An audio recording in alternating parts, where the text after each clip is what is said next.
All right, out of CNBC, this is coming to you from Sarah Whitten, and you'll notice, folks, CNBC, this is a financial website. It is not a website that's part of the Hollywood Trades, and that means they don't have to say things the way that the execs at Disney and Burbank might want them to put it.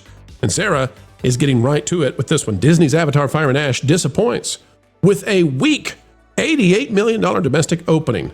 They're calling it weak, folks, because it is. Disney and James Cameron's Avatar Fire and Ash tallied just $88 million, smackerels as Pooh might say, during its domestic debut, well short of the 110 to 125 million range box office analysts had expected. Please note as well that if it had made 110 to 125, that would have been way behind the last one. But it didn't even do that. Fire and Ash faced some theatrical headwinds, namely its more than 3-hour runtime and less pent-up demand for moviegoers.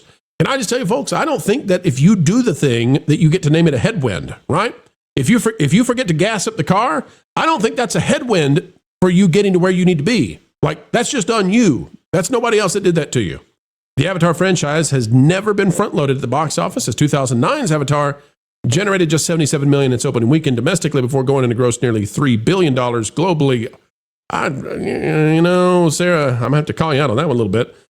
The reason the Avatar franchise, the first film, did that is because people didn't know what it was. And then it was so technically amazing that that's what caused it to have those legs, right? So this one may perform more like a normal movie. The opening weekend for Disney's Avatar Fire and Ash was less of a blaze and more of a simmer. And that's the expectation for the full theatrical run of the third installment in James Cameron's Avatar franchise. During its first 3 days in theaters, Fire and Ash tallied $88 million, falling well shy. We don't have to read that internationally. The film collected $257 million, bringing the film's global opening to an estimated $345. Now, the problem there, ladies and gentlemen, is that's $100 million less than Way of Water did in its first weekend about 3 years ago. And as you can find on that Park Place, an article that I put out there yesterday, that means that this movie is performing at a 40% downturn in terms of audience, because movie ticket prices have gone up over the last 3 years. This is actually a domestically at least 40% decrease in attendance. That's a problem. Now, Marvin Montanaro is writing on that Park Place that in China, it's surging, because who knows what's going on in China these days. They love Zootopia and Avatar. I don't understand it exactly, but I understand the domestic, and I understand Western Europe, and I got a pretty good idea of what's going on in Latin and South America. I don't got China, but I got the rest. And I'm going to tell you, it's not looking strong in those places. Now, the question becomes here on this channel, on this panel, folks, has Disney made a mistake in terms of where they're going to put their money? What's at stake here as Disney is planning billion-dollar expansions all over the world for Avatar, and this franchise looks like it's winding down already a little bit. Vash, I go to you first. What is it that's planned out there? What do we know? And have we had any leaks as of lately? What is Disney planning, and why do they need this franchise to survive way more than it seems to be right now? They are betting big on this franchise. Remember, Bob Iger, when it came back initially from, round 2, let's say, with the following the Bob Chapek era, the first earnings call that he had, the magic trick that he pulled out of the hat was, hey, we're going to be capitalizing on our 20th Century Fox investments through bringing Avatar to Disneyland. That was the big announcement for that specific earnings call. That was going to be early 2023. And yet we've not seen anything move in that direction, at least for the Disneyland Resort. We have gotten concept art, and they did indeed update some concept art and provide us a little bit more of a window into the world that is specifically being brought to Disney California Adventure out there in Anaheim. You can see that not only are they incorporating the Way of Water into these designs, but also Fire and Ash, which has a lot of people thinking, are they waiting for the box office receipts for Fire and Ash before committing to a land like this?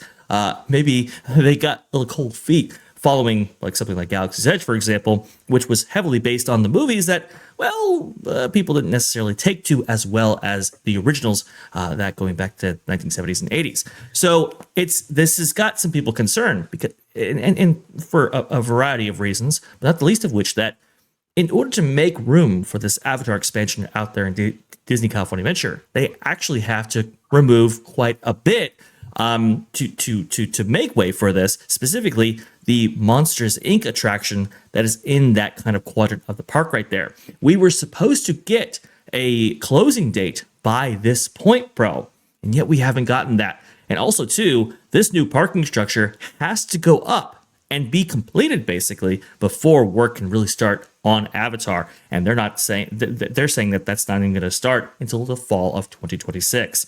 So it's got a lot of people kind of thinking like, has Disney kind of I don't know, protected its bet on Avatar by, or I guess hedging its bet on Avatar by pushing this stuff out, not giving closure times for attractions that have to go away in order to make this possible.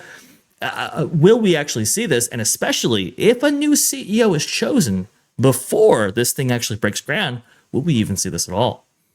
Now, MJ, one of the difficulties about this is, we're getting these big numbers out of China, but that's both for Zootopia and for Avatar. And I got to say, Zootopia is not doing great domestically now. Like it's fading away faster than I thought it was going to. It's not at wicked levels of bad. But what does Disney do in terms of investment when they now have these two properties that are extremely popular in China? And it looks like they were going to invest in them worldwide as if they're hot commodities. I'm starting to think that Avatar might not be so big outside of Beijing. What should they do with this property in the parks? Yeah, Vash made a really good point. They're probably waiting to see what's going to happen, with the film, because they're keeping an eye on it globally. And I don't think that they're going to incorporate Fire and Ash in any of the parks. It might just go as far as Way of Water, but I don't see Fire and Ash coming to Orlando. I don't see it going to California. Now, I forget, there is a Pandora being created overseas, right, guys? Over in is that in Paris or is that in Paris? Yeah. That it? Okay. I don't see it. I don't see Fire and Ash heading over there. This thing fire and crashed. I don't think it did the way I don't think it did the way they wanted it to.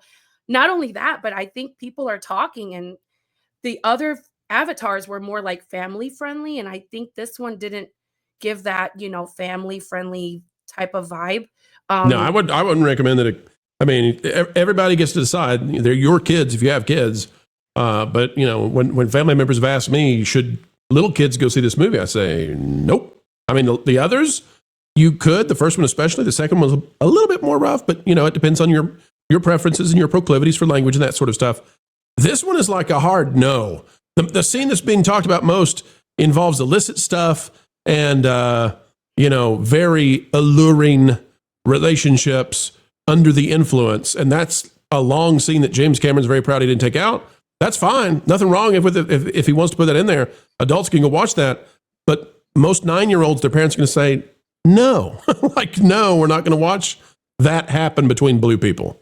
Yeah. Are they doing something weird with their tails again, or that's their ponytails, and that's all the time. They're always up to that kind of stuff. So that's the mating call. Now, I will say this. I look at it, seeing this movie, to me, in a movie theater, the only way that I would want to see this in a movie theater, if I'm going to go, and I've looked into it, is IMAX 3D, because of the spectacle, because of the immersion, that factor that makes this somewhat like a ride. Maybe even 4DX would be cool. But I looked into it, and I'm like, just as a father at Christmas time, and I'm thinking, okay, so it's $75 to take my family to this movie. How many Christmas gifts can I get for $75 right now? What is it? What is the exchange? What is that? Looking at budgets.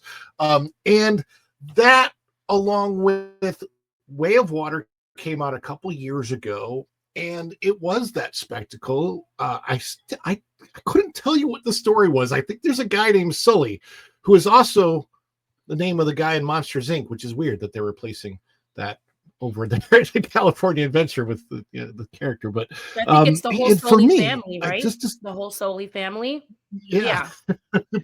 But just thinking about what I'm going to do with my budget, I will wait until after Christmas and see if maybe there's a price break. Maybe there's a special day of the week. It goes down to $10 in the IMAX theater or something like that. I don't know. But I feel like I've already seen it, and I've talked to people who have seen this and said it's not really that different from Way of Water. I've talked to people who said there's not as much fire and ash as you would think for it. Like when in Way of Water, it completely introduced that new climate, that new area of Pandora. But apparently in Fire Ash, there's not as much of the volcano area or whatever. So you're not getting a lot new. You're getting a lot of rehashed stuff from the last movie. And I'm like, I don't need to spend a whole lot of money on that. Plus, I mean, there's not even a single promotion with like s'mores. How did they not do a s'mores tie-in with this? How do you not? How do you not? It's interesting that you bring up promotions, Ron, because there have been people like observers of, let's say, the Disneyland Resort, for example, that have said like, well, wait a minute, you have this integration coming to Disney California Adventure in which Fire and Ash will be a big part of this upcoming land, and yet we didn't actually incorporate any promotion at all with the parks themselves. No. That's a little strange. Hold on a second. It's a Animal little Kingdom weird. has a lot of food themed to that film, in case you guys were wondering.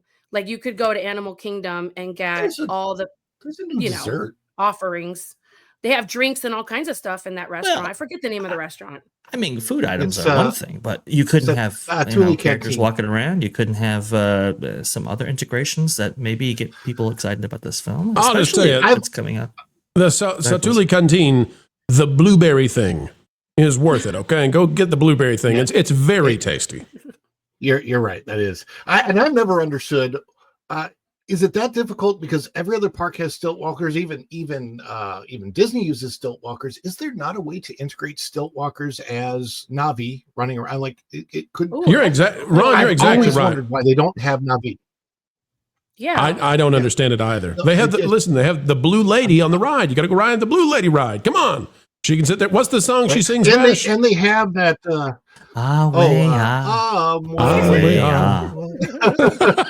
So and last time I was there, she was a movie. She wasn't even animatronic. Oh, But also fantastic. the land. I love the land, but it could be so much more.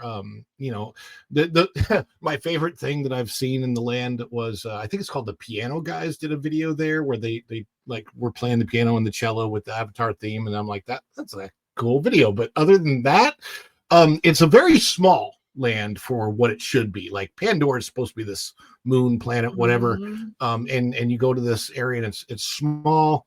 It's nicer at night, which it's mostly closed at night, which is also strange.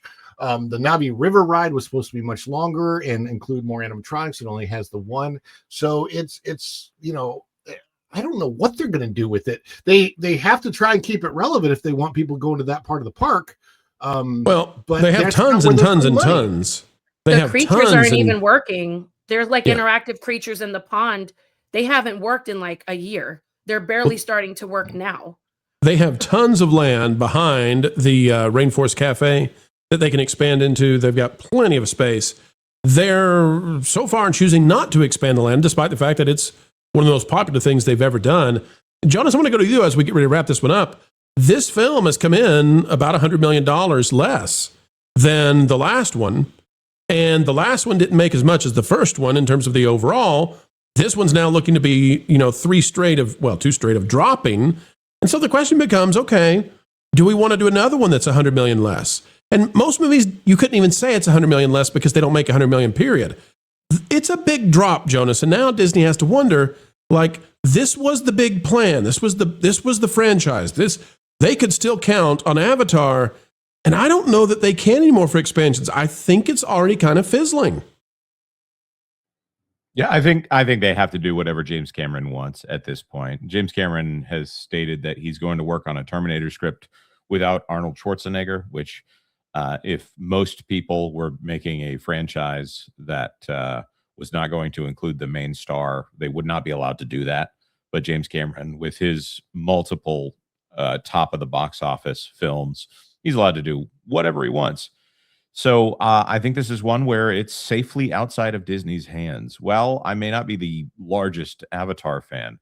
I think that at least it's a franchise that does not have any of those usual ties that other ones have. If somebody says, well, I want to do a Spider-Man movie, or maybe I don't want to do a Spider-Man movie, Sony doesn't say, okay, well, you just figure it out and get back to us later. We'll wait on doing Spider-Man.